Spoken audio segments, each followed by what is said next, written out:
Go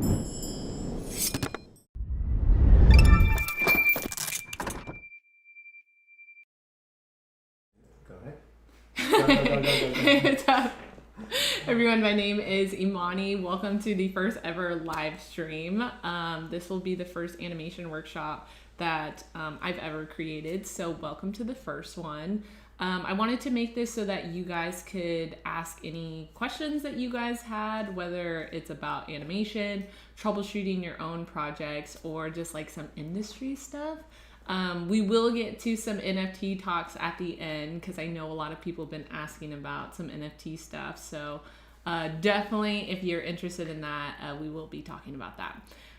But yeah, this is just supposed to be something that is free. I've been asked a lot to make like master classes, but those cost money.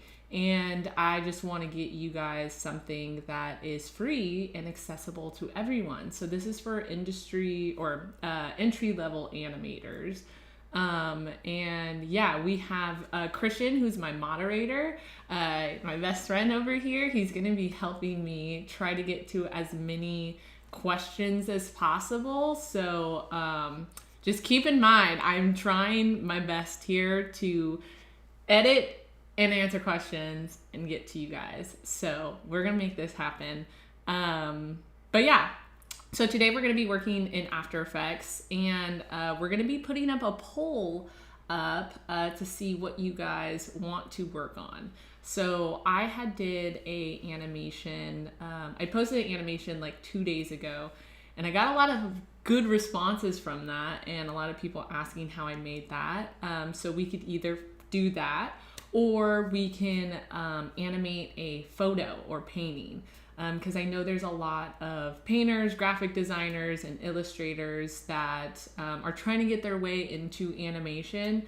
But like, honestly, After Effects is kind of like daunting, and it seems intimidating with its program setup, but we're gonna try to make it easy as possible. So yeah, ask tons of questions. And yeah, so also, if you want to work side by side with me, now's a good time to boot up your After Effects, and we could hop into the program. So yeah, let's put up that poll right now, and then make sure that you guys are, I'm seeing everyone in the chat. I know there's some people here from my Twitch stream where I used to play Call of Duty all the time. See you out there. Yeah, we're super excited about this. And oh yeah, the poll is gonna be on my Instagram, so I'll let you guys know as soon as that's up. But yeah, I just want to give people maybe like a minute or two to come in, and the poll should be up now. Poll's up now. And yeah, so if you guys want to go ahead and vote on what you guys want to work on today, do that. But I want to go over some basics and stuff before we hop into it. Even if you already have worked in After Effects before, there are little tips and tricks that I wish I would have known when I first started. So let's hop into After Effects right now. Okay, so we in there? Yep. Okay, good. So this is my setup. I know this is, everyone has different setups, but I just feel like this has worked best for me. So I always keep my effects and presets on the side, even though I don't really use it that much, because I actually use FX Console by Video Copilot. If you haven't heard of FX Console, it'll exponentially increase your workflow. So basically, I could show you it right now. So let me open a composition. And my go-to, because I'm making content for Instagram a lot of times, is 1080 by 1080. You could, if you are used to like making certain dimensions all the time for like a specific client, or for Instagram like myself, or Instagram story, or TikTok, all the platforms, you could actually save a preset. I think I have one here for Anderson Paak, because I was working on a project for him, and it was like really different dimensions that I never worked with before. And so I was like, you know what? I'm gonna save a preset. So yeah, I have Instagram story, and Instagram, and then I go to my frame rate. This is important because this is definitely stylistic, because everyone has their way of how they want to do animations and how they want it to look. And me personally, my style, if you guys notice, it's 12 frames per second. So that is kind of like, to me, it comes off very like stop motion, organic feeling, you know? And I just kind of, I like that. I like that it feels kind of like, and to be real, it kind of hides a little bit of mistakes. Sometimes it hides mistakes. Yeah, so we'll do full resolution, and then for the duration, here's a little trick that I found out like 2 years ago. So if I had like this time, so it's currently at 10 seconds right now, but say I wanted it to be at 2 seconds. So traditionally I would go in and I'd be like, okay, I'm gonna change this 0 and then I'll change this to 2, and it's too much. It's already too much effort. So instead, what you could do is highlight it all, delete it, get rid of it, and then however seconds you want, you basically put a period after. So if I want it to be 2 frames, I would just hit 2, and then you'll see it's 2 frames. If I want it to be 2 seconds, I hit 2 period, and now it's 2 seconds. And you can keep increasing this. If you want it to be 2 minutes, you do 2 period. And then now it's 2 minutes. It's a little thing that kind of helps your workflow, but I love it. So I think it makes me faster. So yeah, now that we have our composition ready, I could show you guys what the FX console does. So I'm just going to create a solid layer, and then with the control on the keyboard and space, it will bring up this handy dandy FX panel. So what this does is it allows me to type in an effect instead of going all the way over here to effects and presets and going and typing it in. It really just goes right to your mouse. So if I'm like over here, it'll come up over here. My mouse is over here, it'll come up over here. So it makes it to where you're not going in and out everywhere.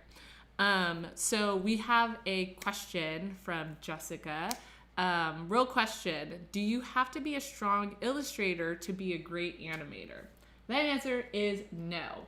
And I'll tell you why. Because I am not a great illustrator. I learned illustrations like way after. I would say probably 5 years after I started, maybe 4 years after I was animating, and I was using photos, I was using other things to illustrate. I was even using other pictures and illustrations to animate just so I can learn how to animate. When it comes to animation, there's not just one type. There's also visual effects. Like there's also like Video Copilot. I'm just hyping up Video Copilot this whole time because Video Copilot has really helped my entire career. It was something that got me into After Effects because Andrew Kramer, who runs videocopilot.net, he's an After Effects god. If you talk to anybody who's been in After Effects for a long time, you ask them, who's the god of After Effects? They would say Andrew Kramer. And if they didn't, they're lying to you. But Video Copilot specializes in visual effects, and so it works with video and images, and you don't necessarily have to be great in illustration or even be great in cinematography to be a good illustrator or animator. So it helps though, and although you don't need it, I would say really try to get a good grasp of it. You don't need to be excellent at every single Adobe product to be amazing at one. Because honestly, like Illustrator is something that is a tool in my belt, but it's not the thing that I'm not claiming to be an illustrator over here. Like if someone hired me for a job and was like, I want to hire you as an illustrator, I'd be like, I know somebody else that would be perfect for that. But that is a great question, and it is something to keep in mind as well. So Chanders, is it Chanders? I hope I'm pronouncing that right, because everyone pronounces my name wrong, and I totally feel it. So if I butcher your name, just know I'm trying my best, and I love you, and I'm not doing it to be mean. But you asked what the plugin flow is. So I want to get into that with you guys, because that is something that needs to be taught. I want to show you guys the plugin, but I need you to understand how it works first before you even start working in it. Because what's going to happen is you're going to start using this plugin, and if you don't know how it works, when you run into issues, you're not going to know how to troubleshoot it, because you're just kind of like making it work to make it work, but you're not really using it. So let's hop into it. So what I'm going to do is I'm going to create just a shape, just a beautiful little shape. Let's do, as I'm gonna create the shape, I'm also gonna go into shape layers and the importance of them as well. So let me go back and show you how I did that. So I'm gonna use the ellipse tool. Any cutting out tool like the ellipse tool, the pen tool, all these different rectangle tools. If you aren't selected on a layer, so I'm not selected on anything, it will automatically create a new shape layer for you. If you try to do like that same exact thing, but you have a layer selected, it will mask that layer out, and you don't want that. So you want to make sure that it's selected off, there's nothing selected on your screen, and then you want to create your shape. So I'm gonna go to the ellipse tool, my happy little shape,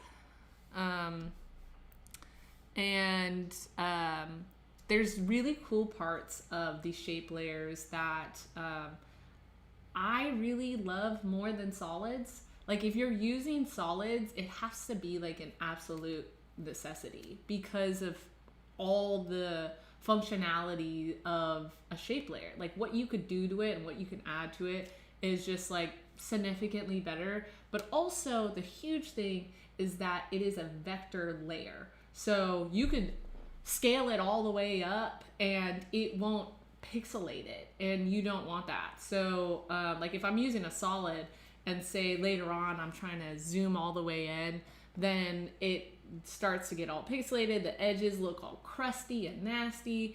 And when you're using a shape layer, because it's vectors and not running on pixels, it will look really smooth and it won't have those crusty little edges. So you have that great part of it, but also you have the ability to have a fill and a stroke.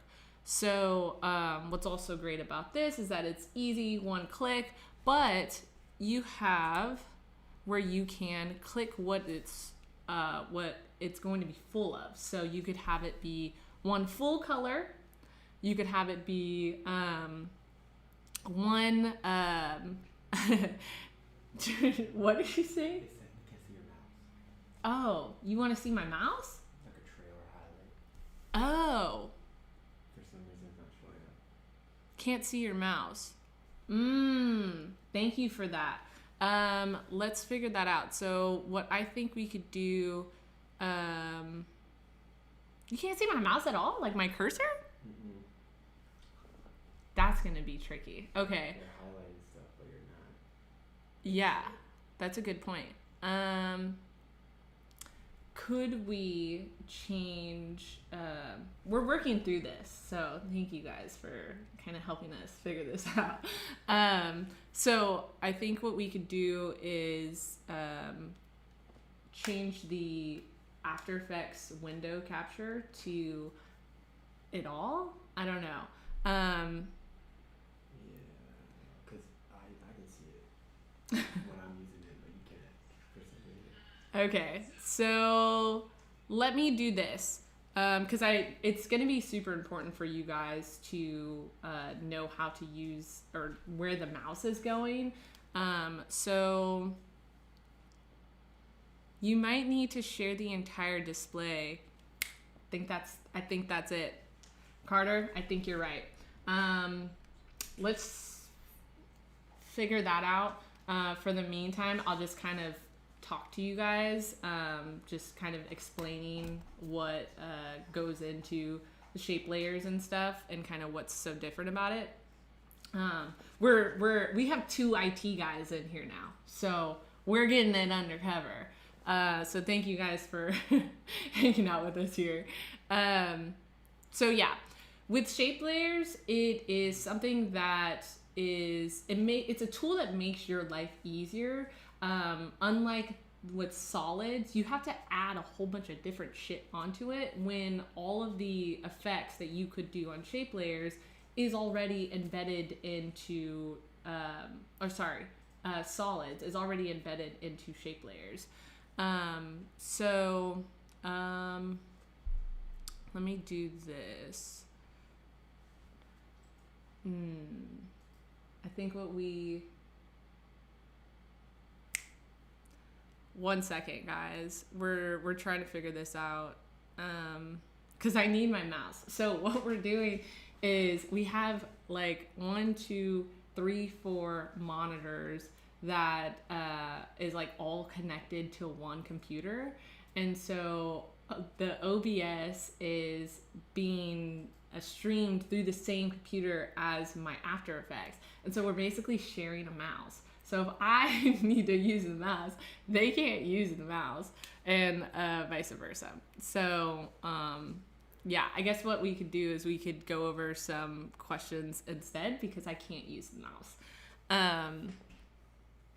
Does AE handle, so DJ Thompson said, does AE After Effects handle lip syncing, or should I use another tool?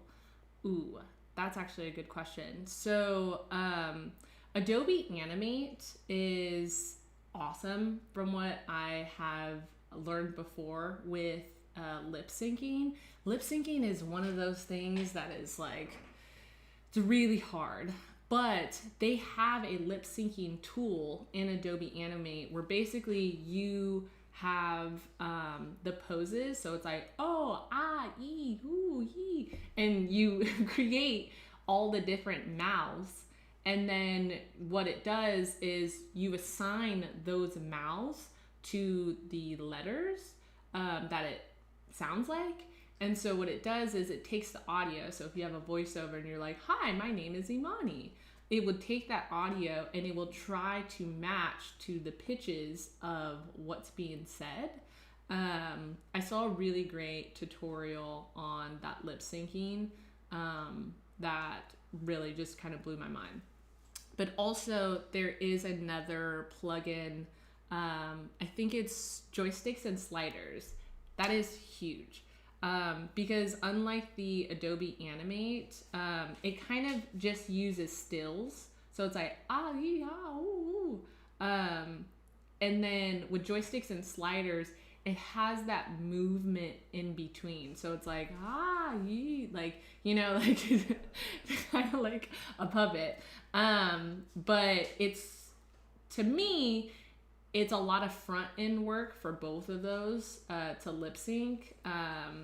But I personally like the joysticks and sliders if I'm using like a sentence or two.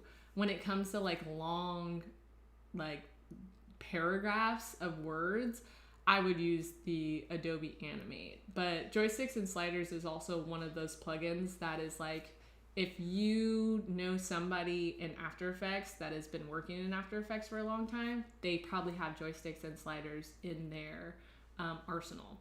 And I will definitely spend some time to go over that plugin as well. So yeah, let's see. Oh, we have Stephen Lee in the chat. He says, here's the solution. Go to Properties, Capture Method, Window Capture Graphics, and the cursor option checkbox should show. It's not showing. I have a 2D drawing of an architectural structure that I want to make into a 3D model, and I know this is possible in Cinema 4D or Blender, but I'm wondering how approachable it would be in After Effects. That's a good question, because it really is going to depend on what type of camera movement you want to do with this model. Like if it's going to be like really subtle, I would try to do it in After Effects with 2D layers. Like if you're just moving in and out and you just kind of want that 3D effect of having dimension in between the layers, then I would say do that. But if you're like going all around the structure and you want it to like seem like there's a camera that is like physically there, I would say trying to build it in Cinema 4D or building it in Blender. I've never used Blender, and that's kind of one thing to keep in mind when you start up a new program or start learning a new program is how easy is it to kind of get into the industry with that program. Like knowing that program is the job that you want, kind of looking for people who know that program. Like for example, I worked at this job called RSE in Sacramento, and they had a list of requirements of programs that I needed. And it wasn't until like I saw an actual job requirement for After Effects that I was like, oh, I didn't know that like jobs actually require this. And as I started applying more to different jobs, I realized that After Effects was absolutely necessary for animation. Like these companies weren't using free-based programs for people to have experience in. They were looking for people who were experienced in Adobe because it is so interlocked with the other programs. So you could really like work in After Effects, and then you have a video editor that's on the other side of the building, and you are able to just dynamic link your work with them. And so, yeah, that's going to be kind of what's important with that. I see that the screen's getting funky, so we're still trying to... Okay, let's see. Can you see it? We can see it? Okay. Wait. Is it? Okay. It's big. Make it happen. Do it.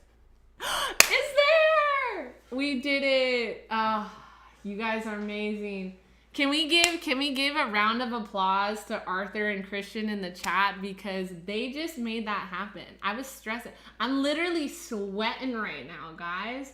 Like that's sweat. That's a real sweat. You know, if I didn't care about this, you wouldn't see me sweating. But I'm sweating. Thank you guys. Thank you. All right, let's get back into it. Let's go to the last question, which we were talking about, the Flow plugin. So I want to show you guys exactly what it does before I tell you to get it, because I use this plugin all the fucking time. Can I cuss? I cuss. This is my program. I use this plugin all the time, but I only use it because I know how it works. So let's hop into it. So I was creating a shape layer, and we have all these cool little color fill options. So we have fill it with solid color, a linear gradient, or radial gradient. So I'm feeling saucy, so let's do a radial gradient. So to edit that gradient, what you need to do is, because you're on your, now you guys can see the cursor, because the cursor is on the ellipse tool, we need to switch over to our selection tool and easily switch over to that by hitting V on the keyboard. That's a shortcut. Heavily suggest going over hotkeys and memorizing them. They have hotkeys available on like Adobe, and just memorize them. Even if you don't use all of them, you know that when you need it, it's there. But V is definitely like an important one. So in order to change the gradient, what I'm gonna do is I'm going to click on the color. You can do it this way, where you click on the color and it'll give you these bars, which will allow you to change the gradient, or you could just go in at the bottom and hit edit gradient. So I'm already in this, so I'll do, is that a mouse moving? Okay, we're good. So what I'll do is I'll take that off, and I'm going to add a small little scale on this, just so that we could see what the hell I'm talking about.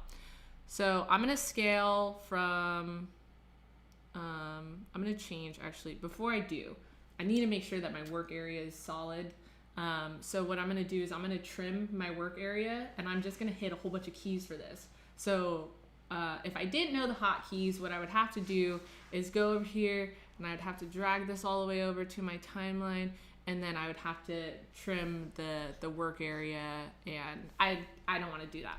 So what I'm going to do is instead, I'm just going to click on where I want it to end, and I'm going to hit N on the keyboard for end, and then I'm going to trim my comp to work area. And if you want it on the other side, if you want it to begin, you hit B. So let's just work in this, just so we're not, our work area isn't so big and stuff, because once it's bigger, then using this tool, this zoom and zoom out tool, just gets more and more complicated, and you want to make your life as easy as possible. So what I'm going to do is I'm just going to create a small scale. So I'll go from 45 to 100. So obviously this motion is very bland. It's very computer generated, which we do not want. We want our animations to look like they have fluidity to it. We want it to look organic, because every single amazing animator that you see out there, like the ones that you are inspired by, they make their animations look like it is from real life. And that's the whole point, is that you want to make it as realistic as possible using the most unrealistic things, because it makes it more believable. Like, you have an orb floating in space, like, even though that's a super unrealistic, or maybe it's realistic, you're never going to see that in real life. So you want to try to make it as physically realistic as possible. So this is bland, and that's because our keyframes are set to a linear keyframe interpolation. So interpolation, what's the best way to describe this? So it is basically how to get from point A to point B. And it's going to, you can provide information to make that point A to point B different than just like one straight line. So you could have something just go like that, or you could have something go like, woo, and it has a little bit of speed onto it, a little bit of value. Keep those words in mind, speed and value. So what we'll do is we will put a small keyframe assistant. So we'll highlight both of our keyframes, and then we'll add an easy ease on it. So now it has a small start, and then it goes faster, and then it has a small end. So it has a little bit of a more organic feel, not like computer generated. But we want to go much farther than that, because although it is a nice little animation, it is something that isn't next level, and we want to make our stuff next level. So what we're gonna do is we're gonna open this. This is gonna be your graph editor. So this is going to allow you to see your speed graph and your value graph. And now what we can see in this is that it starts slow, then it picks up a little, and then it slows back down. And we can kind of see the difference when we take it off. So let's highlight these, go back to what it was before, computer generated, bland. See how it's just boom, point A, point B, nothing else to it. So what we'll do, highlight it, add easy ease, got a little pizzazz there. So this is where the flow plugin kind of is gonna start making sense. So what we could do is start animating the, or editing the way that this comes in. So the way that we are set in right now, let me make sure. Yeah. So right now we are editing in the value graph. So you could change from value, or you could change from speed. I personally like working in the value graph more than the speed graph, but sometimes it requires to look at the speed and sometimes it requires to look at the value. It really just is going to depend on what the animation looks like. So I'll go into that. So the speed graph may be better to show you in reference of how the flow will be.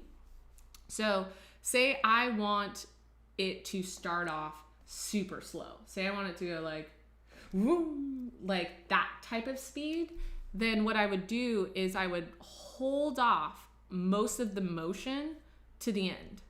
So now it's slow, fast, and it has that, that difference in the speed in comparison to what we were just at, which is zoom. You know, it doesn't have much of a dynamic difference, but once we let's speed it up a whole bunch. So super, super slow, fast, and now it's completely different from the computer generated style. Let's increase the size just a little more. So boom, now we have a more like you want to give like your shapes and stuff like emotion, kind of. I know that sounds kind of weird, but like if something is going to seem like abrupt, like you want to make that have that type of feel and emotion to it, and you can't do that when you just have a very subtle animation flow to it. So now let's switch this over to the value graph, and now you're starting to see that this is looking a little bit like these.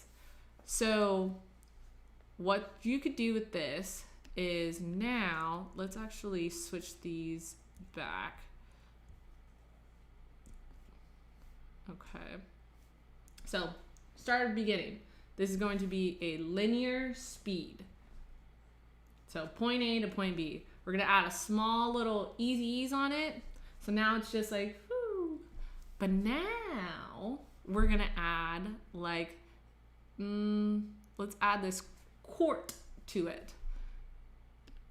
Add that, you see the value change in it. So now it has bada boom. And there's a whole bunch of different types in here. Let's do this one. That one's super fast in the beginning. But it's really important to understand how this value graph works, because once you start adding these on and you start adding other scales to it, they start connecting together. So if I go and I want it to scale back down, now my line has gone like that. Instead of just point A to B, it's point A to B to C. And this is where it kind of starts getting tricky, because if you don't understand how to edit these, you're gonna start running into abrupt stops. Like you'll have that smooth motion, then it'll stop out of nowhere, and then it'll start the other motion. And so one thing to keep in mind is, if you don't want those abrupt starts, you need to make sure that it is smooth all the way through. So you can kind of see it has like this it goes from soft to almost abrupt. So what I would do is I want from point A to point B to point C to seem seamless. Like I want it to go like rather than, you know, we're making sound effects here. We need a soundboard, honestly. So what I'm going to do is I'm just going to bring this out a little just so I can kind of smooth those out and then add a little. So now it doesn't have that abrupt stop in the middle between C and or B and C. So super important, make sure that you understand the value and speed graph before you start animating, because I'm telling you, that's going to define you from an amateur animator to a proficient animator, is understanding these value graphs in the graph editor. So yeah, I think we have some questions. Red bicycles. In your animations, do you typically rig the characters and assets and then animate it, or does someone else come in and rig them and animate them for you? So when it comes to character animations, it really depends on how extensive it is. So I know where my limitations are with animation, and that is I am a clear motion graphics artist, and I am not a frame-by-frame animator. And although they are considered both animation, they are completely different. Character animations are something that is really difficult to do if you don't have a frame-by-frame background.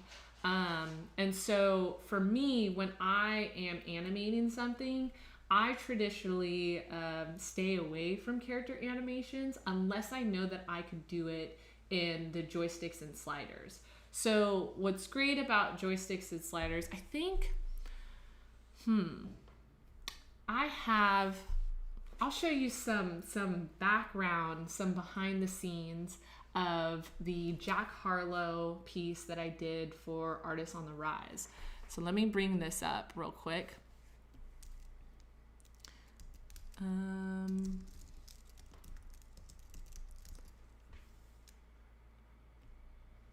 Let's see. Yes.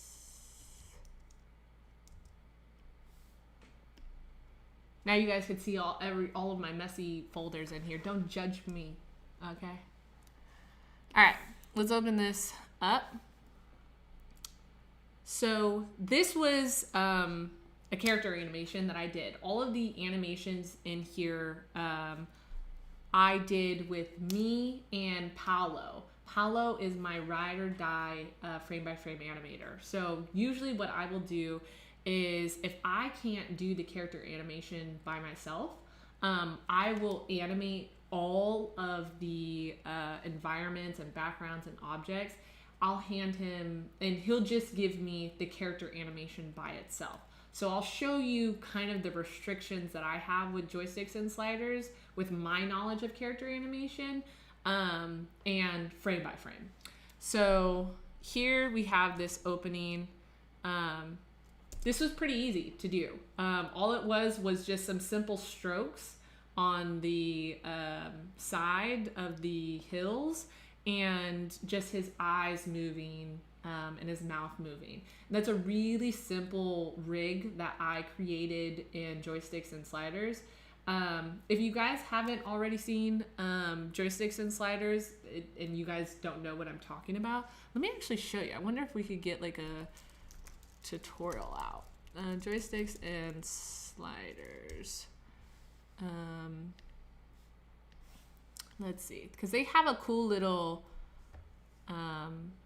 like 1 minute thing. Let's see, AE scripts.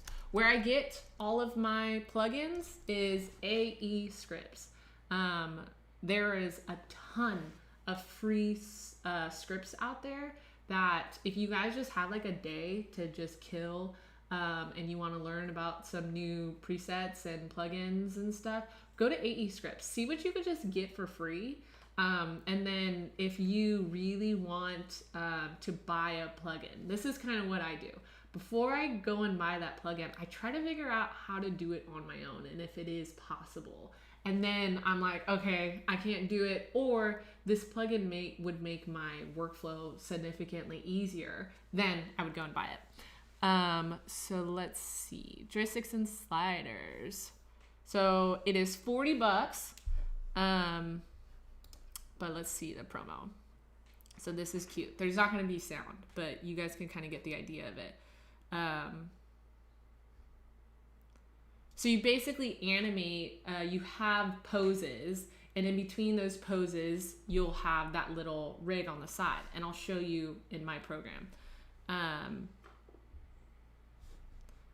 But what it does is you could basically assign each side to create that certain emotion or reaction and pose and stuff. And so rig anything. But obviously every plugin has its limitations. So let me show you what the actual joysticks and sliders looks like. So here is the plugin right here. And basically what it would do is it would allow you to, let's do this. One frame, doot, deet, dot. Okay. So let's do this. So what I did was I basically created 5 keyframes on a different position. So 1, 2, 3, 4, 5. And then I'm going to highlight them. This is the most basic tutorial you will see on joysticks and sliders. I just want to show you how it works. But what it does, it creates a controller. So let's move this over here, make it smaller. So now I could control this ball to each of those little points that I made. So on all of the position points that I made, those 5 keyframes, I was able to control it with this little slider. So something that came in handy when I was working on the Jack Harlow piece was I had put each keyframe, I had a different emotion for him, or I was turning. So for keyframe 1, he was neutral. For keyframe 2, he was looking this way. For keyframe 3, and vice versa, and so on. And so by me setting those up, when I had my controller, I was able to animate just the controller and not every individual piece. So his eyebrows, his eyes, his pupils, his mouth, his nose. Like, instead of keyframing all those every little bits of things, I created 5 keyframes and then used a controller and just used that one controller to hold all of my keyframes for the way that his face moved. So yes, let's dive into this a little more and then we'll answer some more questions. So, okay. So this was a part that I needed help on. So there's a few parts in here that, like this character animation, simple. I was able to pull his arm out and turn his head a little in the 2D space that I could, not knowing frame by frame animation. But then parts like this, where he full-fledged turns around, yeah, I couldn't figure it out. And I honestly didn't want to spend the time to do that. Because I knew that Paolo could figure that out and do that. And then this part where he lifts up, I think you can do this in 2D if you spent the time to animate the character. You could totally do that. But for me, it was more important to get these environments around and out so that I didn't have to focus all my time trying to learn a new skill of being able to animate that character. And sometimes you just have to make those sacrifices, especially if you're working on a project that the timeline is tomorrow, you know. But like with this project, this was a project sent from heaven. I forget, I'm totally gonna forget their name. But it's a production company that I worked with, and the directors were just so nice. The producers were just so amazing. And this is honestly one of my most favorite projects because the directors on here really gave me free will to choose what I wanted. But obviously they had a lot of they had a lot of decisions to make when it came to what the final illustrations looked like. So I brought on Kevin, who is an illustrator, and what I did was I hired him to make all these different illustrations. So I could show you like the style frames. Let's do this. So he gave me the style frames.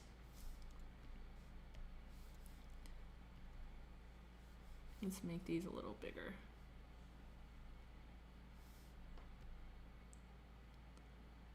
So he gave me each individual style frame, and I had to come up with how I was going to animate it. And I basically had to pitch this to the production company so that they could go pitch this to Jack Harlow and his management and YouTube Music. So there's a lot of people at play. There's a lot of approvals when it came to this project, and it was so awesome because we all were in tune of what we wanted it to look like in the end. And this was a mixture of Illustrator, but I did not illustrate. So going back to who asked the question before about going back to Jessica's question, you do not have to be an illustrator to be an animator. But it did help me being able to navigate through Illustrator to get all of these files out. But then we also had some frame-by-frame animation. We had my 2D animation, and at even a point, there is 3D animation in here. This part right here. So this is frame-by-frame, 2D animation, and then it goes into 3D animation. So I used a 3D model in Cinema 4D to create a reference point for my 2D animation. So having a little bit of knowledge and everything is gonna kind of be important. So yeah, I'm really happy with the way the piece turned out. And it also helps that Jack Harlow seems like a really cool guy. So like when you work on projects where you like the artist, not but anyways, but you like the artist, and it just is even more fun of a project. So let's answer a few more questions. How do you get into making animations for music artists? That's a great segue. I don't know. Did you plan that? So working with musicians is something that is interesting because it is this new age way of doing it. And honestly, I don't know what it was like getting into the animation field for musicians before there was social media.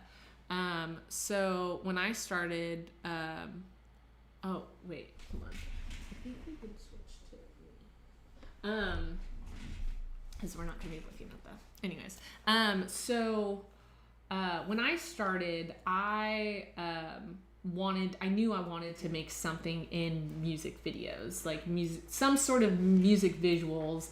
And I think at the time I first saw that MTV was giving out an award for best animated music video. And I was like, oh my God, like that would be so awesome to do that.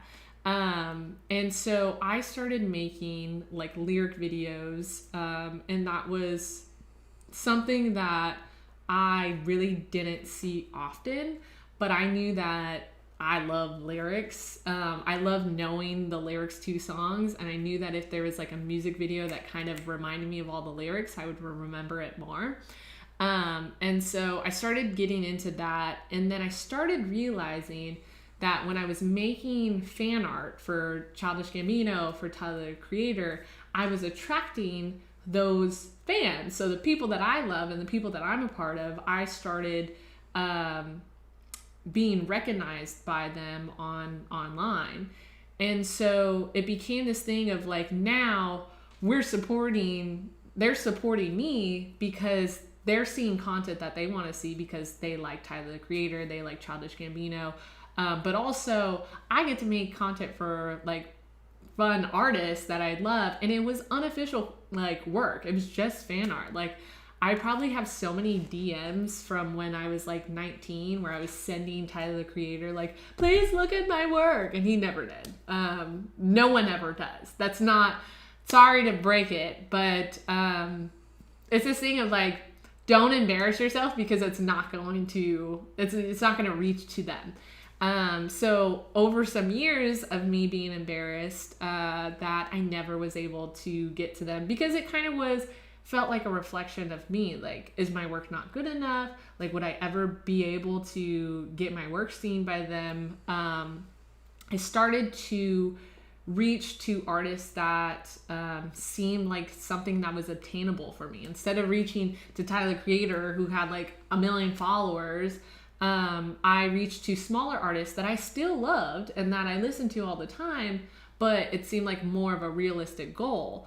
And the idea was that I make free content for them and they get to use the free content. They don't have to pay somebody for it. And so what I did was I had made a tour graphic for the band The Internet. And not every band is like The Internet, but boy, was The Internet just godsend. I absolutely love The Internet for giving me like a chance, because what had happened was I had made a graphic for them, posted it on Twitter, and it was a tour animation. So it was like, they're about to go on the UK tour. Let me make like a list of all the tour dates and maybe they'll use it.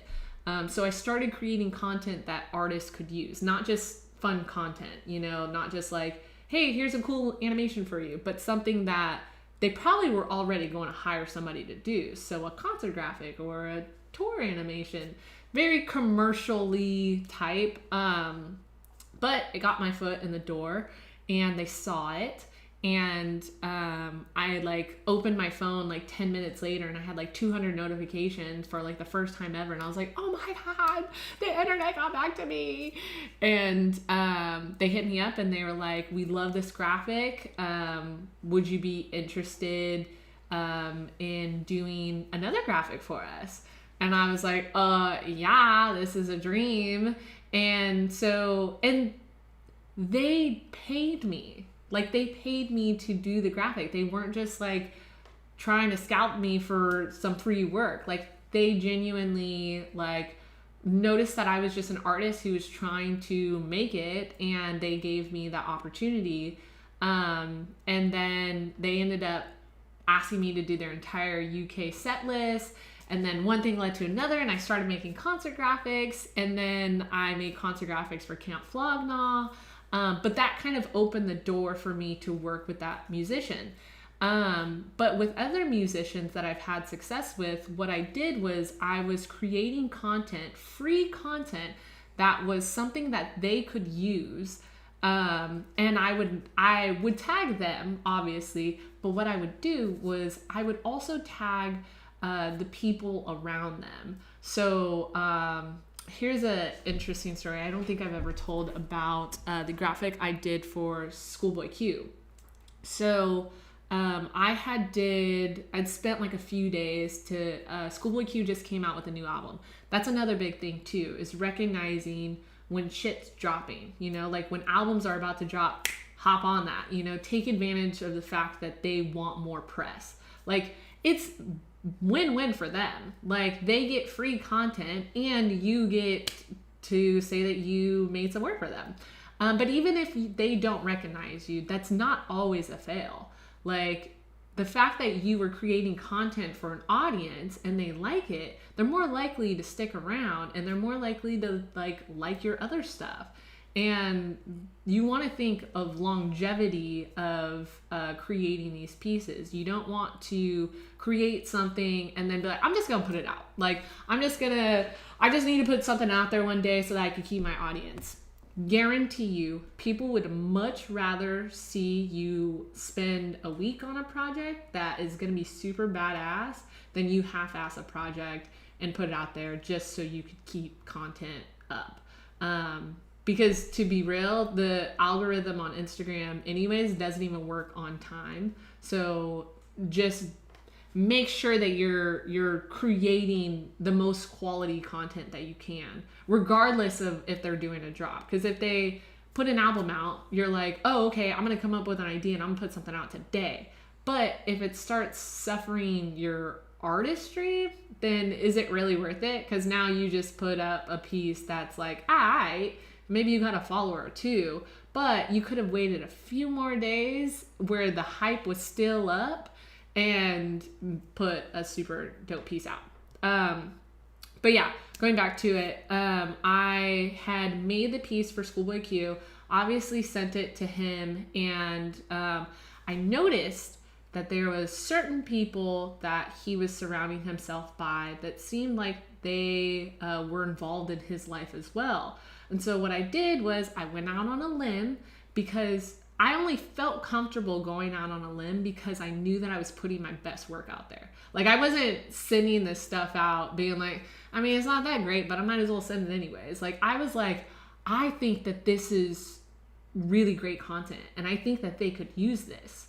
Because that's the point, is that you want them to use it. Like, they could be like, oh, cool, like, and then that's it. That's all, that's where it goes and that's where it ends. And so I made this piece that at the time they had just released Spotify canvases.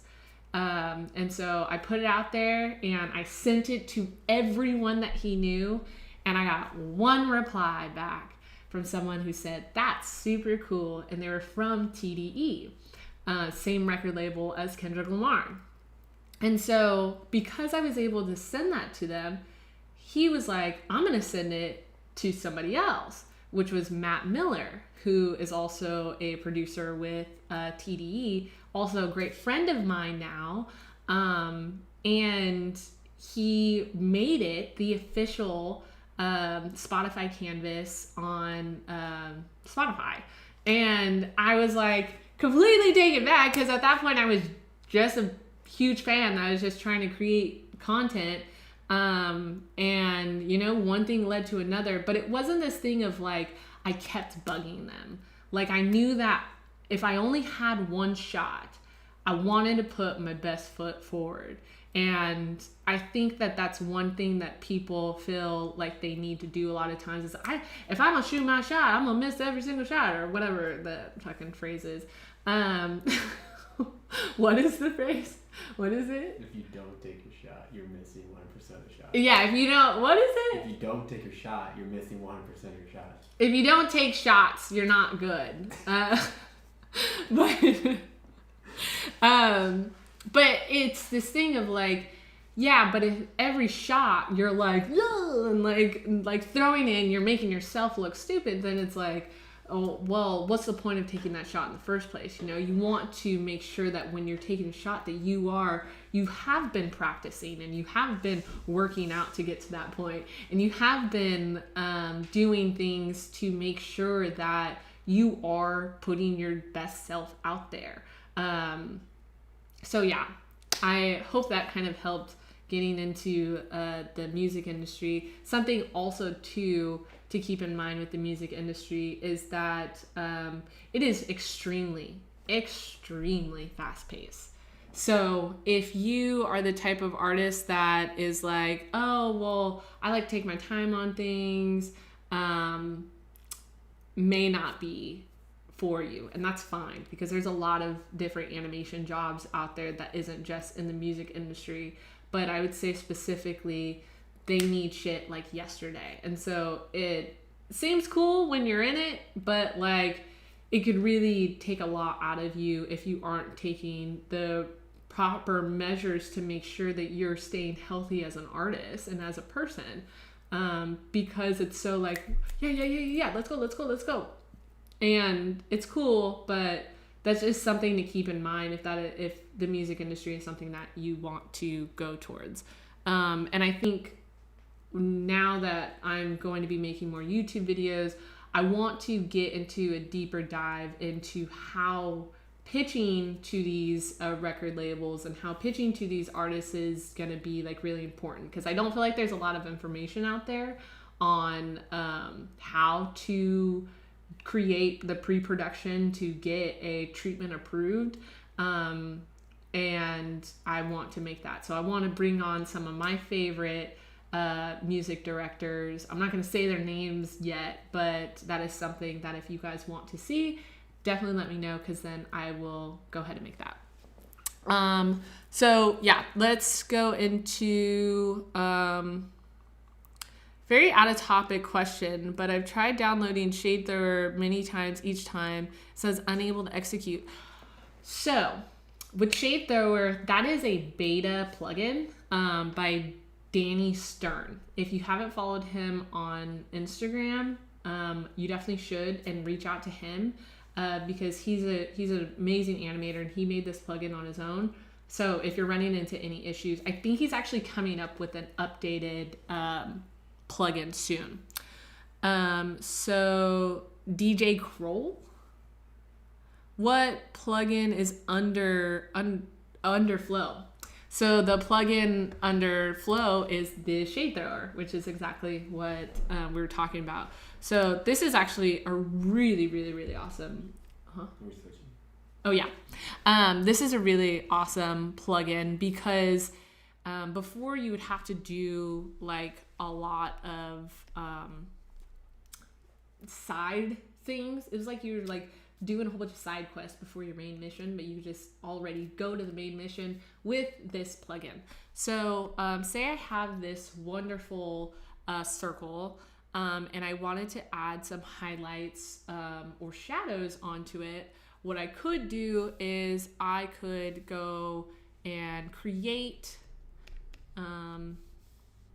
different color. Let's do a full, yeah, let's do that.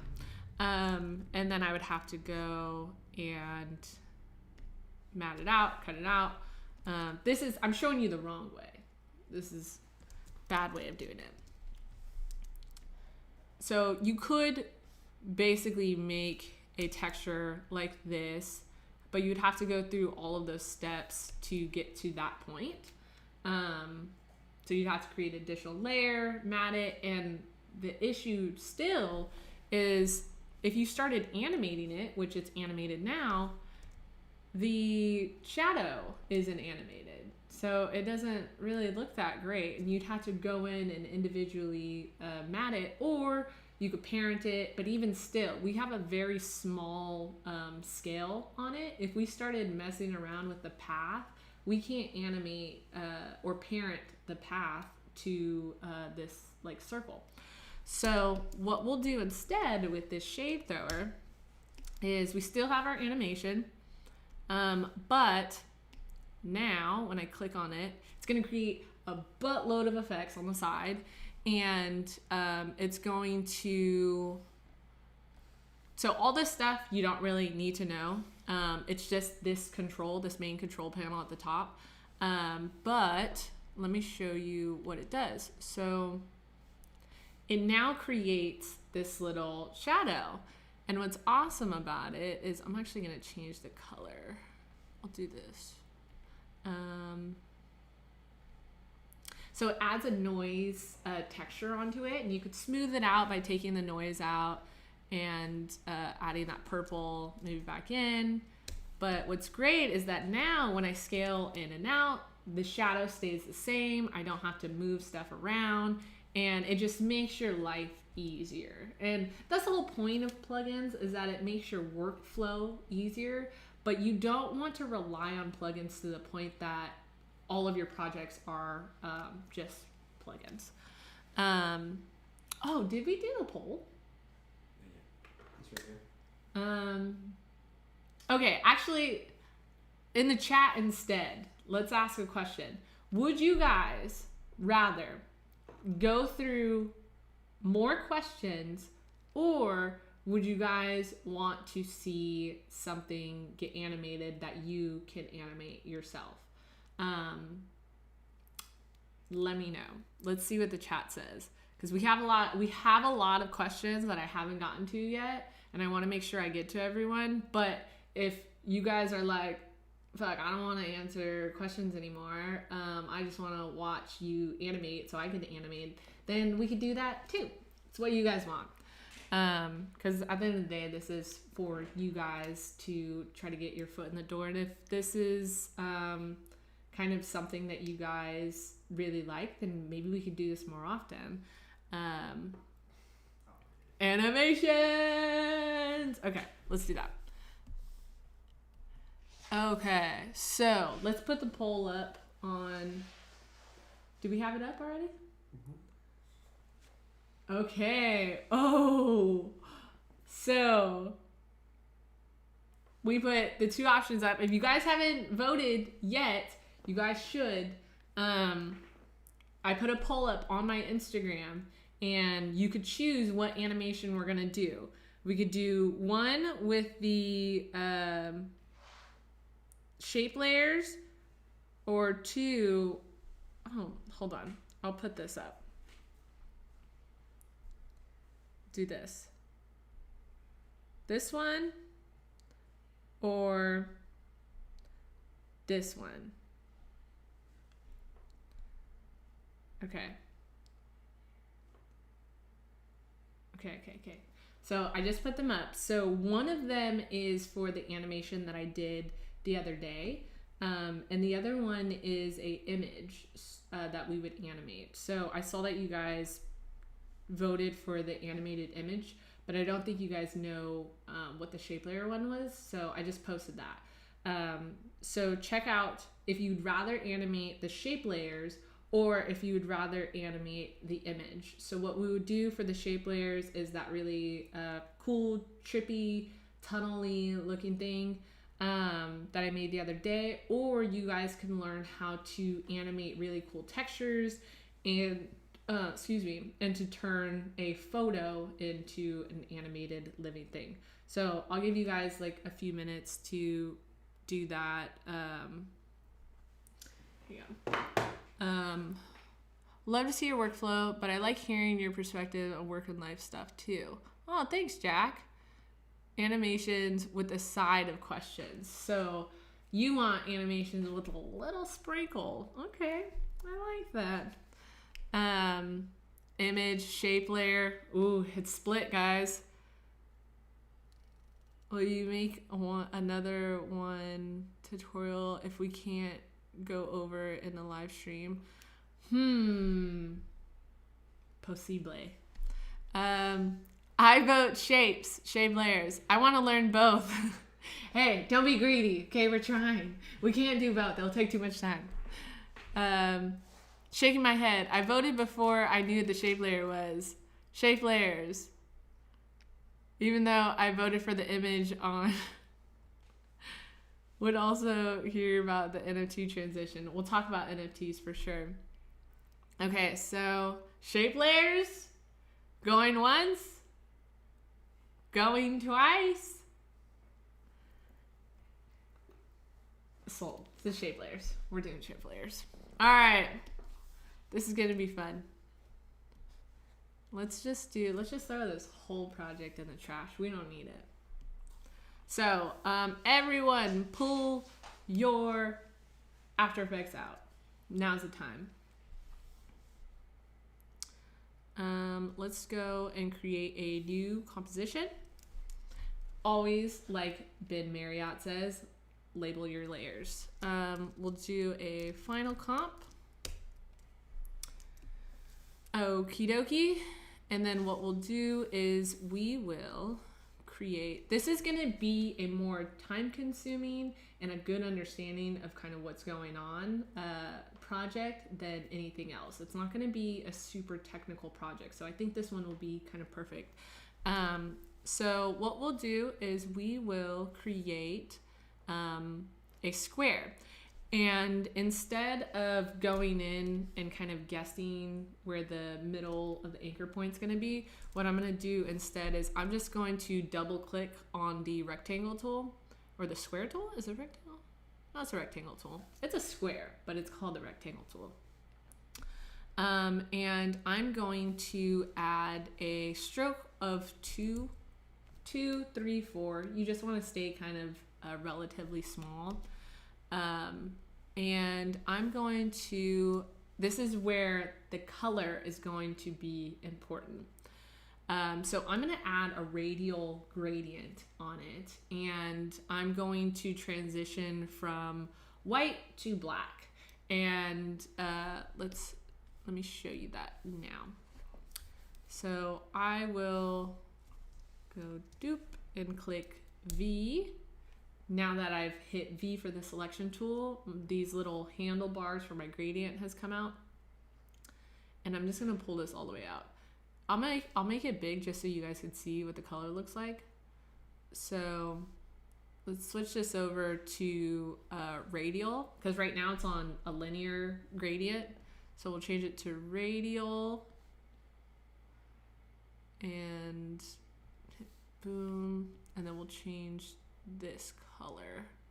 So this little diamond that I'm messing around with, this is going to be where you want the white and the black to kind of transition into each other. So if I have it more on the white side, it's saying that I only want this much white and the rest of it to be black, and vice versa. So I just need a little bit of white. Where did you pull up the gradient thing? So if you go to your top where it says stroke, you could click on it and it'll give you the gradient. But if it just shows up as fill, you'll hit Option or Alt on the word stroke, and it'll give you these stroke options. So it'll give you the fill, it'll give you the linear, and it'll give you the radial gradient. So Alt or Option on stroke, and it'll give you these stroke options. But if you're already in a gradient, like say you're already in linear gradient in here and you just want to change it to radial, you'll just click on it and switch this over from linear to gradient or radial. Okay, so I'm going to switch this back down to 2 just because we want it to be that size. I just showed you at 78 just so you guys could see the color that I'm adding to it. Okay. So now that I have this is where it will get intense, okay? So I don't know if there's an easier way of doing this, but we're gonna do it this way. So what I did was I duplicated the shape layer, and then I went, instead of toggling all the way down to find my effect, I'm just gonna type it in this little tool, this magnifying glass tool. And so I'm gonna look for size, and I'm going to change the size to -20.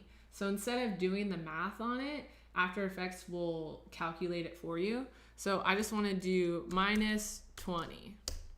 And so now what it did was it created a duplicate of that shape, but changed the size down to 20.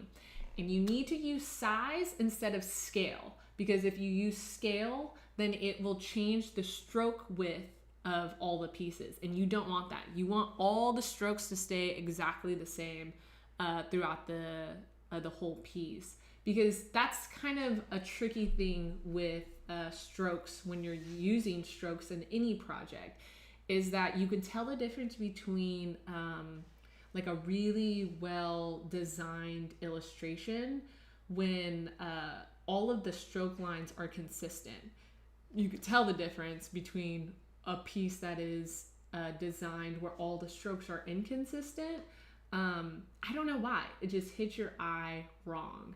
And so make sure that you're changing the size of it and not the scale of it. And you can find the size in this little magnifying toolbar or in the rectangle path option. And then we're just gonna continue doing this until we have a smaller, till we reach down all the way to the center. So we'll just do and I'll show you a trick that I was doing while I was doing this. So stroke tips. I'll duplicate, and then instead of going and clicking on the size of that one, so instead of going on here and getting the size on that one, I'll just bring the one above since it's already open, and I will -20 on that. So -20, boom. And then do the same thing, bring this up. It's already open, so -20. And we're gonna do this all the way through. So I think there was probably like 40 of them. Bring that up, -20, duplicate, bring it up, dot, -20, duplicate, bring it up, -20, and then we're gonna do this all the way down. So we'll be quick about this. -20, duplicate. Oh shit, wrong one. Don't get confused. Let's see what this one is. Yes. Duplicate, bring it up, -20, duplicate, bring it up, -20. You guys chose this one.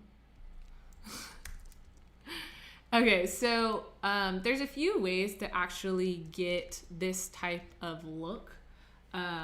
But the reason why we're doing it this way is because we're going to individually animate each one and offset them. And I'll show you this really cool tool that you can offset them. And so you could start seeing that we're getting there. I think I cheated a little along the way, and I started a little smaller than my square, and I just kind of zoomed in so I didn't have to do so many. But I mean, realistically, it's gonna take you like 10 minutes to do it. I think overall, the piece that I made, it took me like an hour to do. And that piece was for a big project. I don't know if I should tell you guys, but I didn't use it for that project, but it was made for that project. But you guys will see soon. Maybe I just like use the stream just to like tell you guys all of my secrets, all of my inside secrets. But if I do, then you guys just can't tell anyone. We have to make like a blood pack or something. -20. Okay, so we're at a good point to where there's a lot of squares in play, and we may not need to make more, because what we'll do is we're at 580 right now. So this is the little cheat, okay? So what I'm gonna do is I'm going to duplicate all of these, bring them up, and then I'm going to go to size on all of them. And then I'm going to -20 on all of these. So what I need to do is highlight each one. Let me pull this up real quick. So I'm gonna highlight each one, and I know that the starting point was at 580. So I need the biggest one in here to be 580. So I'll do.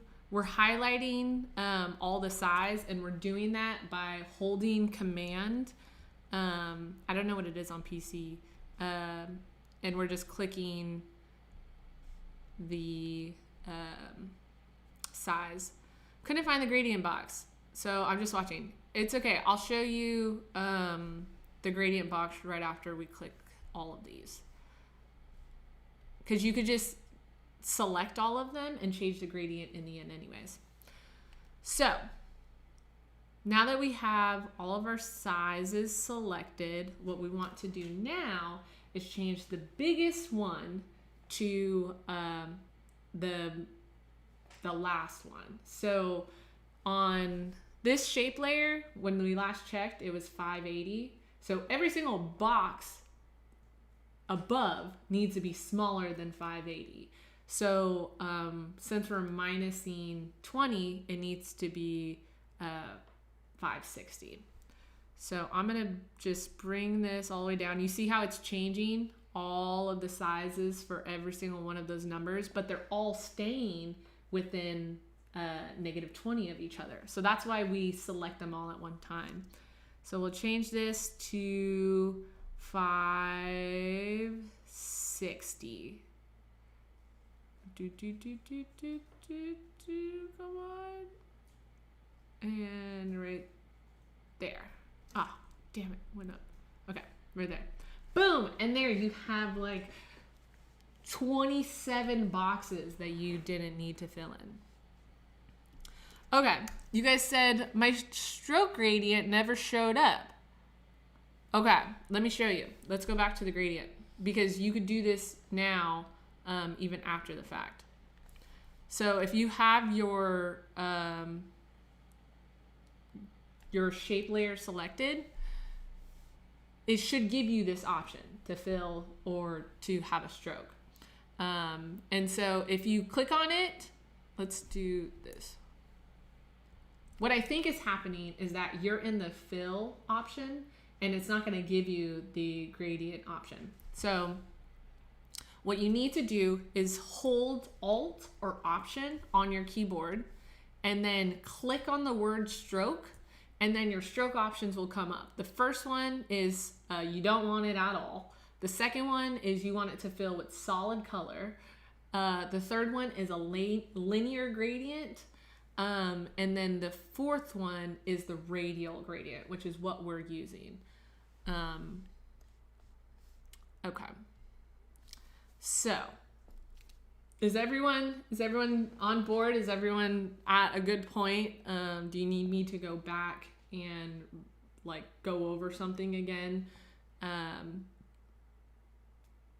Or is it something that we are all ready to move on for? I've been drinking water this whole time. I'm like parched. I don't think I've talked this long without someone talking back to me. So that's interesting. Maybe we'll do like a phone in things where if you guys are like, I don't know how to describe it, and then you guys call and it's like 1-800-Emonee hotline, and then I could answer questions. Maybe we do that. I'll get like a Google number or something. Mine's not showing the sizes. It became a one large stroke border? I don't know what you mean by that.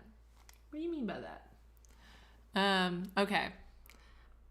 I think we'll get back to you. Is it Jerlin? I'm still adding layers. Okay. DJ Kroll, he's ready to move on. Jintel, you're still adding layers. Don't forget, you could duplicate them and change the sizes of them. I wish I could share my screen. We'll have to do that one day. We'll troubleshoot somebody else's project. It's like the Nintendo power line. Did the Nintendo have like a call line? Is that like a thing? Is that what you're talking about? We'll do a troubleshoot day where we'll like Zoom screen share, but I don't know. Maybe one day someone will pull some stuff out and accidentally have a nudes folder open, and there goes my YouTube channel completely banned. Okay, so we're gonna move forward just because the next part is just another time-consuming thing, and also. This will be saved. So if you guys need to go back, you guys are more than welcome to. But yeah. So let's start at the bottom. So what we're gonna do next is we are going to customize each gradient so that it looks like that radial is kind of hitting every single one. Because right now, what's going on, the reason why it looks like one big circle is because it's following the gradient of this initial shape layer. I'm sorry, how to duplicate the shape again? If you hold Command D, select all of them, Command D, that will duplicate. So I'm gonna go to my second shape layer. So we're just gonna go up to the top. And what we're gonna do is we are going to bring in this gradient just a little on each one. Instead of me, I'm gonna use a hotkey right now, and I think you guys should too.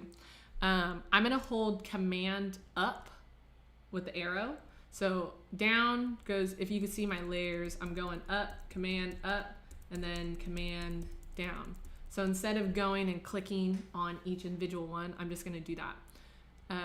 So I will go to my next layer. I'm going to click on the gradient, which will give me this tool, and I'll bring it in a little more. And each time you bring it in, it's gonna be closer than the next one. So you want it to be within like a centimeter or two from the box that you're changing.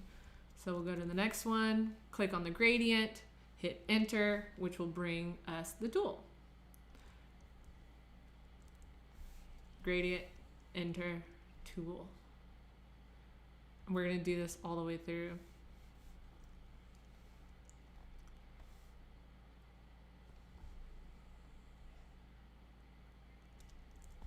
I don't know if you guys have seen my dog in the background the whole time. I don't know if you can hear him snoring, but he's been sleeping and he just wants to be involved, honestly. So sorry if you hear him snoring. I can't control that. Open,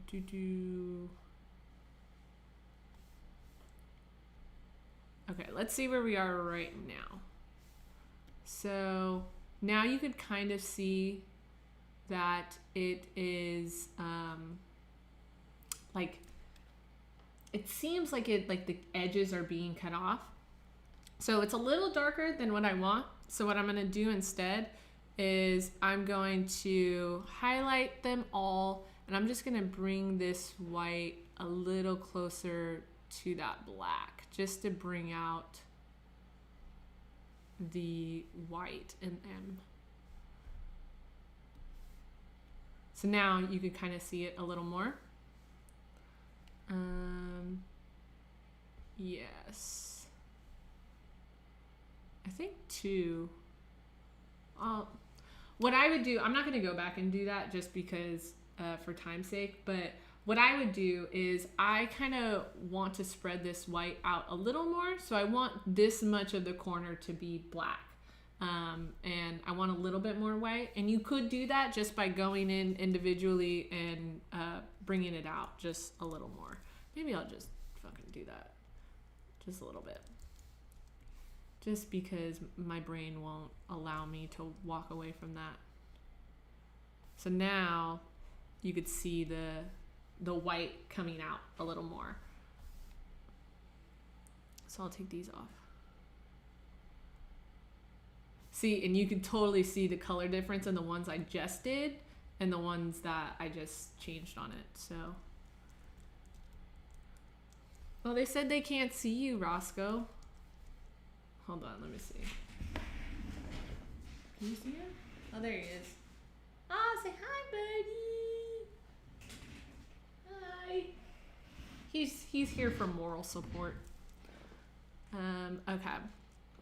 Let's do next one. Bring this out. Okay, so instead of a centimeter, we'll do like an inch away from the square.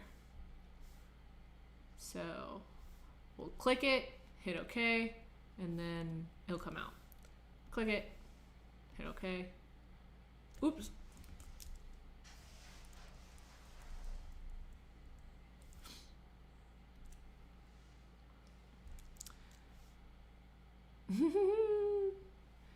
Emonee, is the Wacom tablet your preferred method? Yes. So when I used to work at CBS, I had never used a Wacom tablet, and one of my coworkers used it, and I was like, does it even like make you faster? Like, what's the point of it? And he worked there as an animator for years, and I was like, well, if anybody is gonna tell me what equipment's gonna be used and how good it is, it's gonna be this guy. And so I switched over, and I honestly wholeheartedly believe that it makes me faster. It's more precise. I feel like when I'm using a mouse, I'm just like, and it's also, I think it's like better for your wrist too, because instead of moving your mouse like that, you're using your wrist to move that. And but like when you're using a Wacom, you're just using your arm. So, but I mean, it's preference for sure. But my preference is that. Okay, so we're just gonna continue going in. Like I said, this is a time-consuming thing, but what's gonna be cool is that you guys could post this shit on Instagram later and be like, look what cool thing I made today. What did you do today? Bet you didn't make this. Unless you were at the same stream that I was, and then in that case, good job.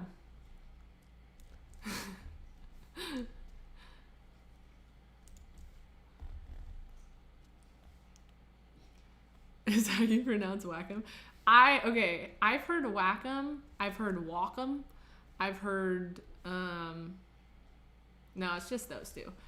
But I honestly, I don't even know, because I even did a video for Wacom, and they didn't correct me. They weren't like, that is not how you pronounce it. So I say Wacom. Do I say? Yeah, I say Wacom. If someone told me it's like the like Wacom Sock'em dudes, but I'm like, that can't be it. But I don't know. That's also preference.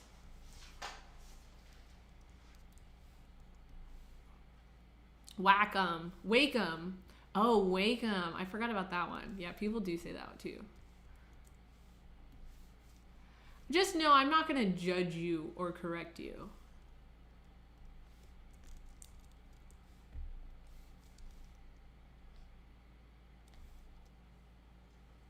But if you do say Wacom, I may judge you. Just a little. Because it just seems morally wrong.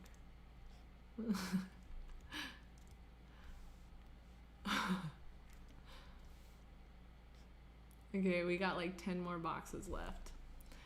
So the reason why we're kind of going through and individually changing these is because it adds more dimension into like this tunnel looking thing. Because what we were at before, which was like a circle. Oh! Before you move any further, did you save your project? Because I didn't. If I just lost this right now, I'd be so mad. Make sure you save your project. I'm judging.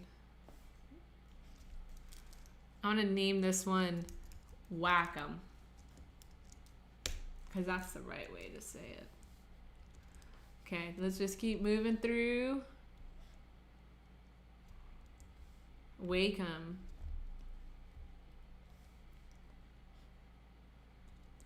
Okay, we're at like 7 left.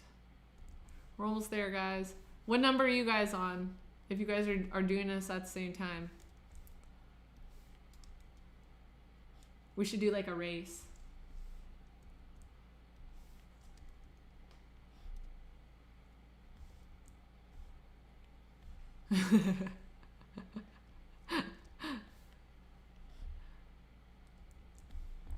Oh, I also had a question, since you guys are here.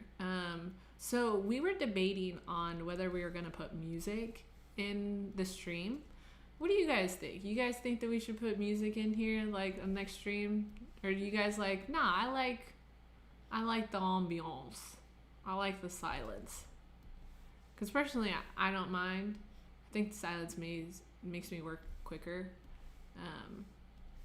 But I'm also like awkward too, so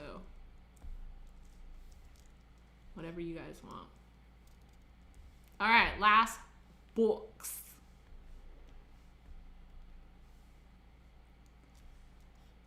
Okay.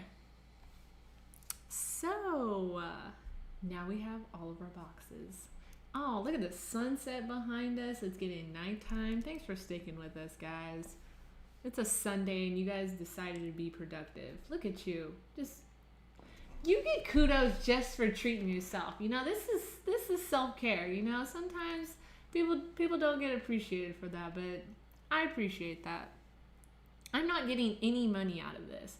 So we're just here vibing together, okay? All right. So now that we have all of our lines, what we're gonna do is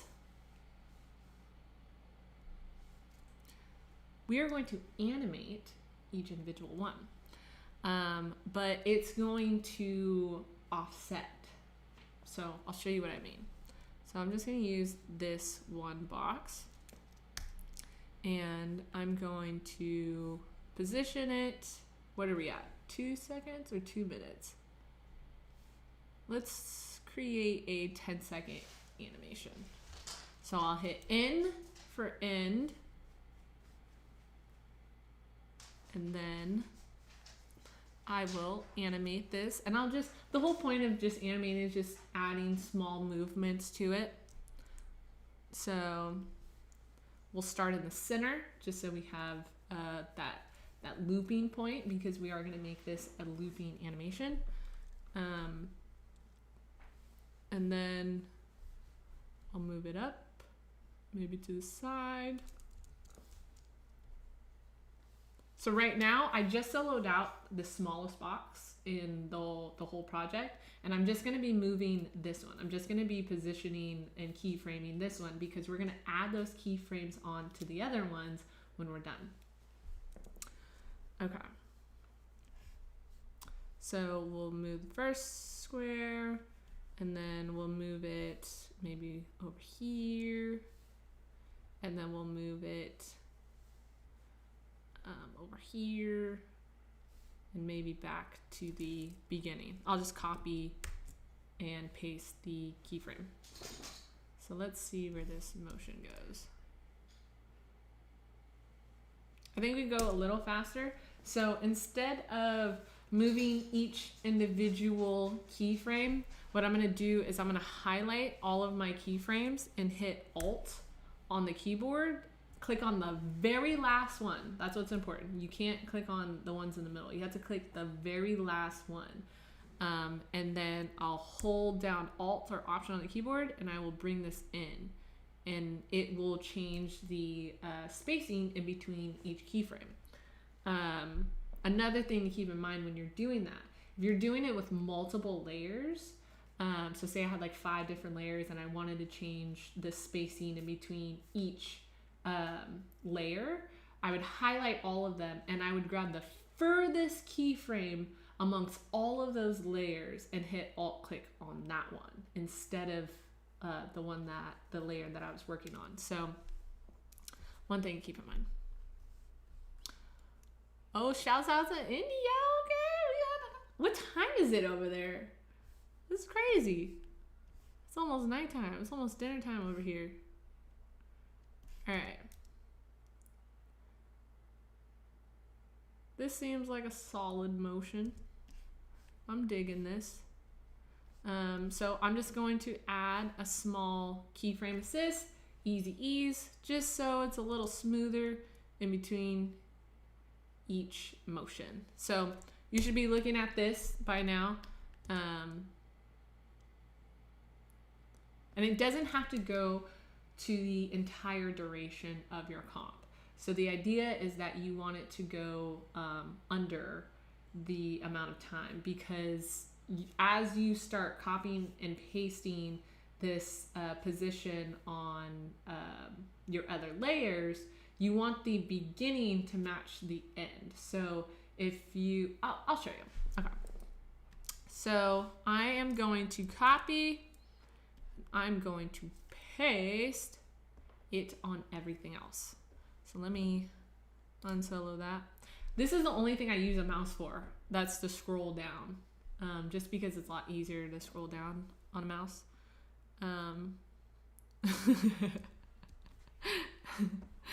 Okay, and then we're gonna paste. Boom. There they are. Now we have the position on everything. So they're all moving together. I'm gonna bring this down to half. Just because I'm streaming and I have all these computers running on my computer, all these screens running. My computer's getting a little bogged down, but it's nothing we can't power through. Okay. So now that I have copy and pasted everything, I am going to highlight everything, and I'm going to go to keyframe assist, and then I'm going to go to sequence layers. So what this will do is this will, depending on, and I always forget because I have really bad dyslexia, but you could basically set how much space in between each other that there needs to be. So what we'll do is we will overlap each layer, and we will, so we're at 10 seconds right now. So I believe if we do every one frame, so we need to work backwards. So if our duration is 10 minutes and we want every sequence to be offset by one frame, then it needs to be one frame less than 10 seconds. So it would need to be 9:11.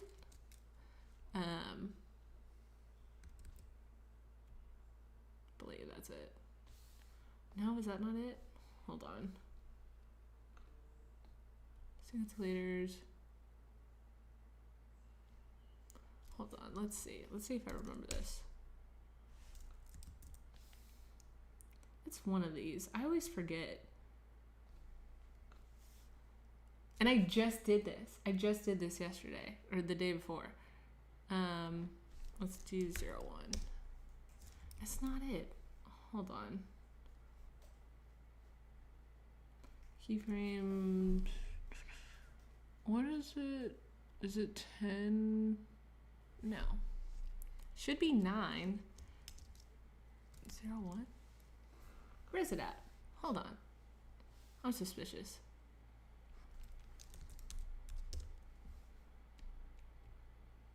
Ah. I was doing it right. Oh man. Okay. So the issue was that it had sequenced itself, but technically I couldn't see it. So let's just undo that. So I was right. Okay. So we will sequence layers. We'll do 11. And it should be, why aren't you working? Let's do 5. 1, 2, 3, 4, 5. Okay, that's too much. Undo that. Should it be 10? Ah, it's 10, guys. Cheese and rice. Okay. So I'm going to just expand all the layers so that they start in the beginning. And now you should have that. Look at that, guys. We did it with just a little bit of troubleshooting. And sometimes After Effects doesn't want to be your friend. But when it does, it's one hell of a friend. Okay, so yours should be looking like this. If yours does not look like this, then a few things that may have gone wrong is your position could have been different than the other layers. So make sure that all of your layers are in the same exact position and that they are offset by 1. And so, yeah, now it should look like this. And so when I had made it, I had it loop. So this is the interesting part of it. So to make it loop, we want the last movement of the last square, so the biggest square, to follow the very first one. So let's look at where that is. So this is the biggest one, and then the smallest one is right here. Okay, so when I sequenced my layers, the reason why the smallest one is at the top is actually because the way that I selected each layer. So when I had selected all my layers, I started from the very bottom and I went all the way to the top. And so when it sequenced the layers, what After Effects did was like, oh, you want the first layer that you selected to be the very one on the top that starts this whole sequence? We gotcha. So now if you're looking at this and you're like, wait, this doesn't make sense. Why is the smallest box at the very top? That's why. So yes. Okay. So we want every single box in between to match up with this. So we want it to end right here. So let's see. We want to start there. So what we'll do is let's expand our comp setting real quick. I just realized that the comp setting was set to 9 minutes or 9 seconds and 11 frames. So that's why when I was sequencing, I was going to 9 seconds and 11 frames, and it was like, oh, you want it to stay the same. See, things are all making sense now. Okay. So I'm just gonna do 10 seconds. Boom. So now, oh, let's do a little bigger. Let's do 10:8, just so we could see a little bit more of the frames. All right, so we want it to start here. Let's make sure all of these are extending out.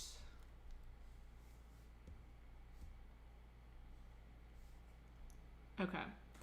So because we want it to start at the end point of the last box, we need to make sure that all of the other keyframes are looping. So, because by this time, all the boxes are done. They're done with the position. So we need to make sure that the motion is still going. So we will add a loop animation on there. So we'll just hit Alt on the keyboard and click the stopwatch. This is the looping expression that I'm going to show you guys that I always use. So as long as your beginning keyframe is the same as your end keyframe, you could add this looping expression and it will endlessly loop.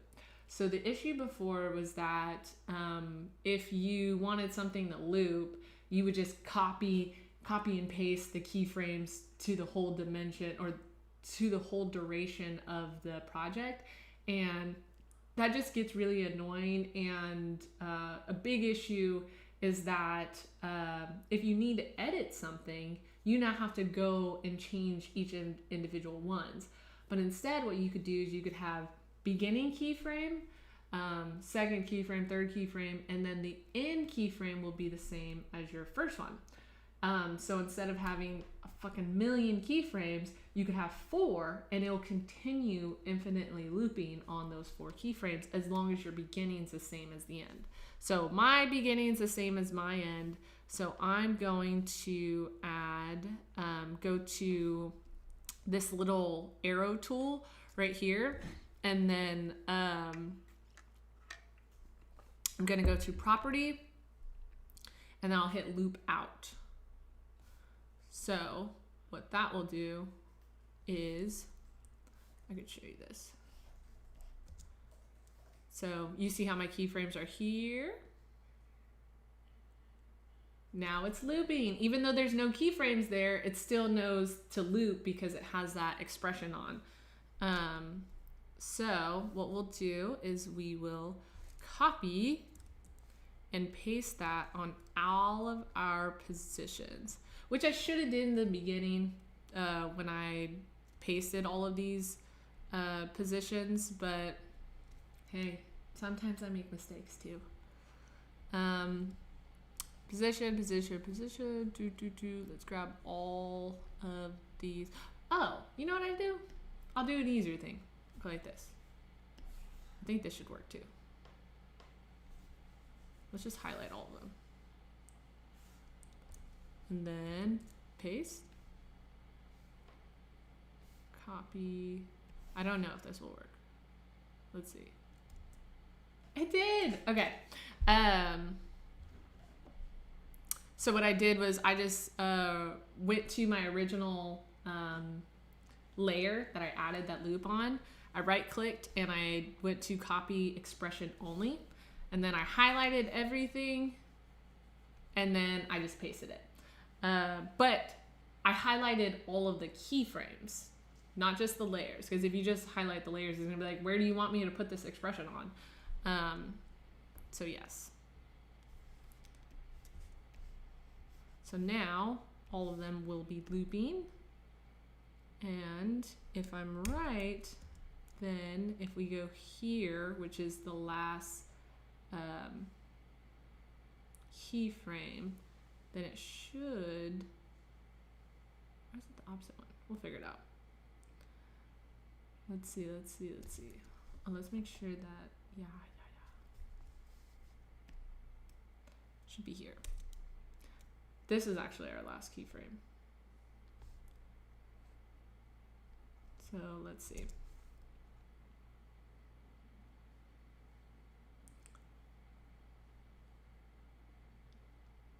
Play it through.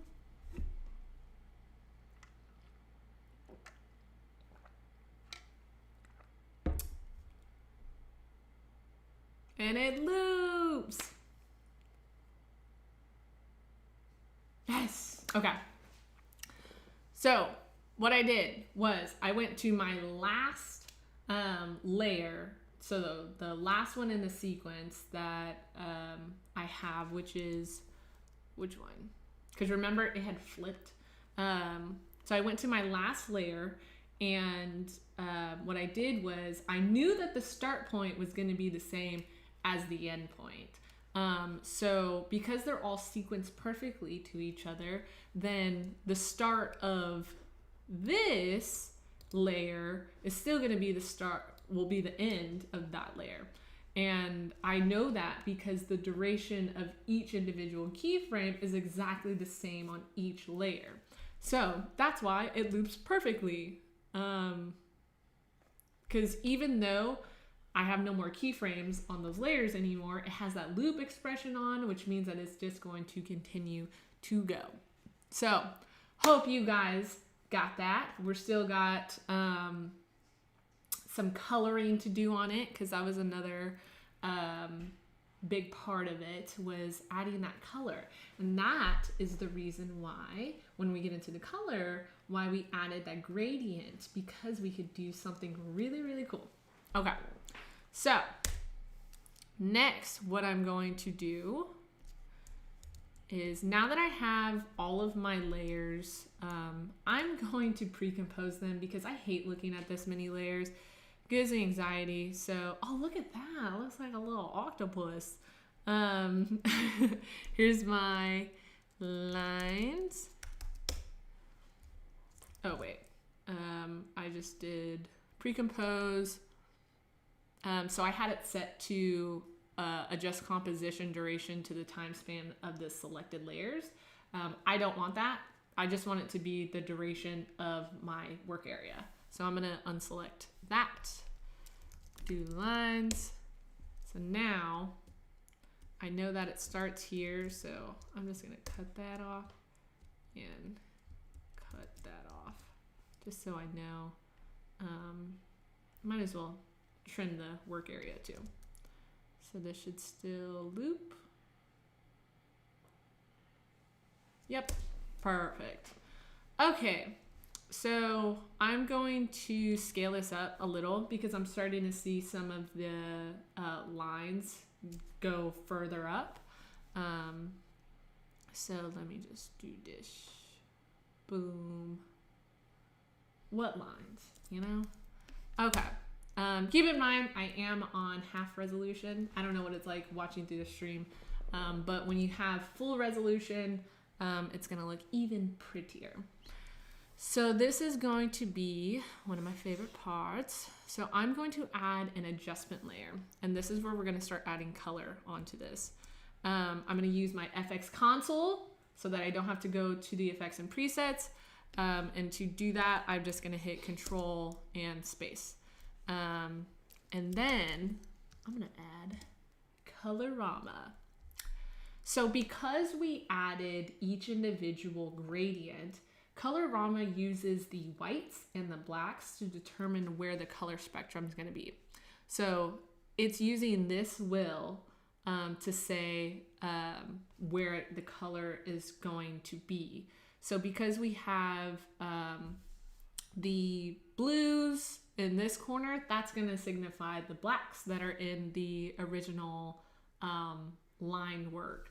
And so now we can see these really cool, this is really, really trippy colors. So I love using this Colorama, but what I love most about it is that you can actually look through different color presets on here. So this is one of my favorite. Let me see. I think I used this one for the one that I had posted, but they have a whole bunch in here. Let's see. There's one in here that is like, I absolutely love. But look at these crazy colors, right? And so next what we're gonna do is we're gonna add, let me show you in the original, let's see.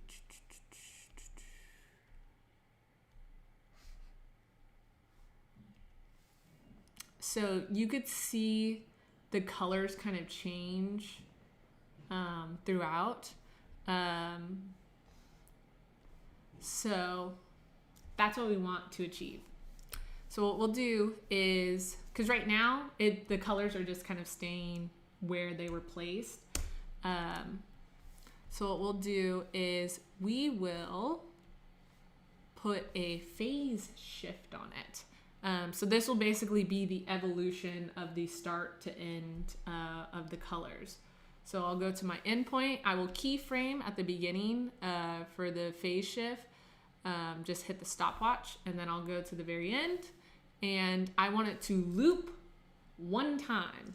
So I want it to go all the way through one time. So I'll just hit 1 for how many times I want it to go through. So now it'll have this color change.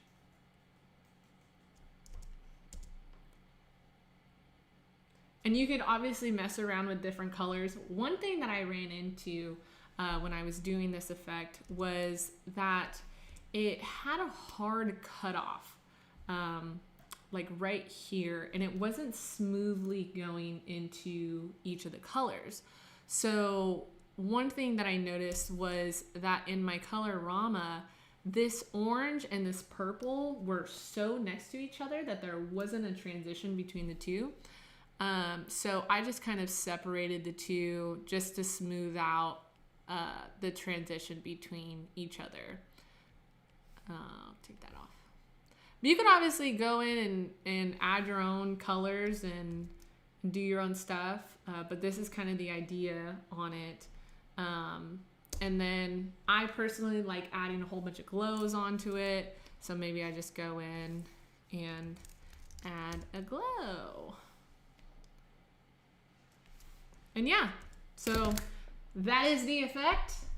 Hope that helped put things in perspective. It wasn't a very time consuming thing. I mean, we did it in like 30 minutes.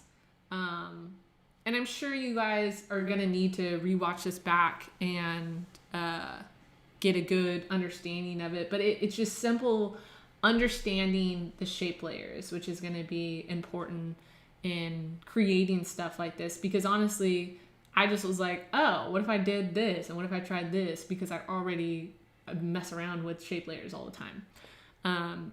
So if you start just like playing around with it, you could start really getting into all the different like little tools that you add to the shape layers.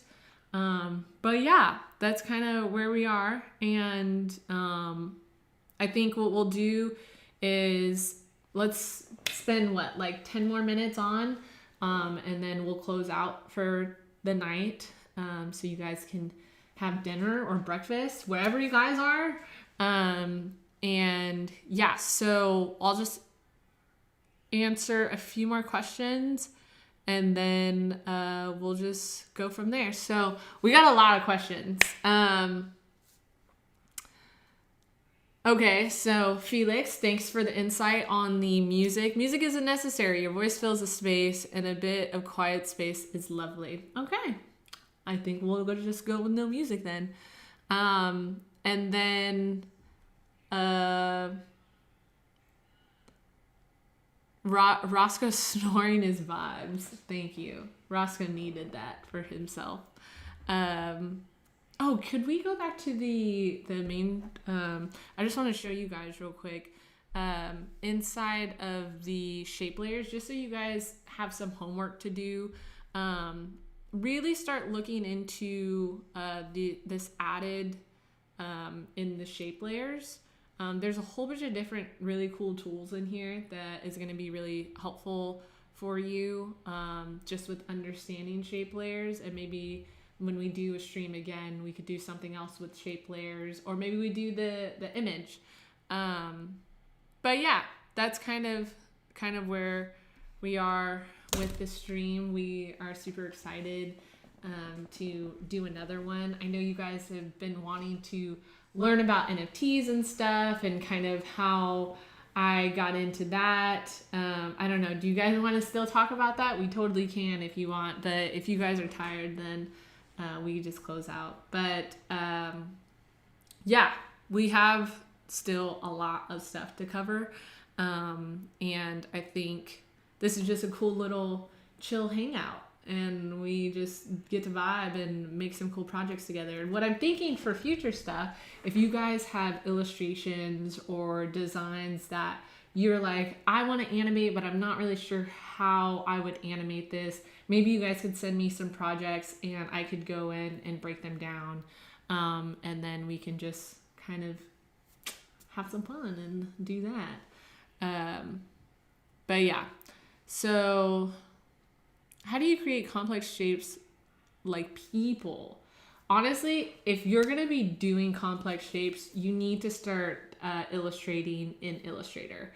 After Effects can only do so much, and Illustrator is a tool that's kind of focused on being able to make all those different shapes like people. And yeah, it's just going to be more beneficial, because I genuinely think that you'd be spending more time in After Effects trying to do it that way, and I don't even think it would come out the way that you would want it to, being that Illustrator has so many tools that makes things smoother and just overall better. Kind of felt like I was late to the class. Well, the good thing is we're still gonna have this like available for you guys to watch. The whole point of this being live is so that you guys could ask questions, and so even if you didn't you weren't here to watch it live, we're gonna have more of these and you'll be able to ask more questions. So even if next time you do this tutorial and you're like, I have a question about this, you can ask on the stream. Will you be uploading this on YouTube? Yes, this will be available after. I think like literally 2 minutes after we're done streaming this, it'll be on here. So yeah. What do you guys I think we're good. Maybe we hold off on the NFT talk for next time, because we hit a 2-hour mark, and I think we're good, guys. This has been fun. This has been awesome. Definitely appreciate you guys coming in. Thank you, Christian, for helping. Do you want to say hi? Come say hi. He doesn't want to say hi. Actually, Christian doesn't exist. Christian's just an imaginary friend that I've made up in my mind. So thank you so much, guys, for coming to my first ever live workshop. I hope to do more of these, and I hope that you guys can kind of take this and like learn from it. And if you guys have any questions or things to make the stream really cool and fun, definitely let me know. This is something that I want to continue doing, because I think there's a lot of gatekeeping in the animation industry, and there's not a lot of person-to-person contact when it comes to someone who is been in the industry for a really long time and people who are just entering the space. Because to be honest, I wish I had something like this when I first started. I think it takes apart like the whole like, this is just a career, this is just a job, and makes it more of like a person thing, and like, I don't know, like an artist like fills my heart as an artist. And I just, yeah, I hope this is something that's fun for you guys, because I like doing this. But if this isn't helpful at all, then I'll just scrap it completely.